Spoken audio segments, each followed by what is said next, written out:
গরমকালে রায়তার কিন্তু কোনো সাবস্টিটিউট নেই, আর সেটা যদি হয় ভিন্ডি রায়তা, দারুণ লাগে।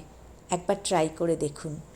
এর জন্য আমি 200 গ্রাম মতো দই নিয়েছি, তাতে হাফ স্পুন চিনি আর পরিমাণ মতো নুন দিয়ে খুব ভালো করে ফেটিয়ে নিয়েছি, যাতে কোনো রকম লাম্প না থাকে বা একদম ক্রিমি টেক্সচারটা চলে আসে। এবার ঢ্যাঁড়স ভেজে রেখেছিলাম, সেটার ওপর আমি এই ফ্যাটানো দইটা দিয়ে দিলাম। ঢ্যাঁড়সের মধ্যে দেখবেন যেন কোনো জল না থাকে। এবার এর মধ্যে দিলাম আমি হাফ স্পুন বিট নুন, হাফ স্পুন জিরে ভাজা গুঁড়ো আর হাফ স্পুন কাশ্মীরি লঙ্কার গুঁড়ো। হাফ স্পুনের কমই দিয়েছি লঙ্কা গুঁড়োটা। এবার সবগুলো আমি একসঙ্গে মিশিয়ে নেব। ব্যাস রেডি আমাদের ভিন্ডি রায়তা।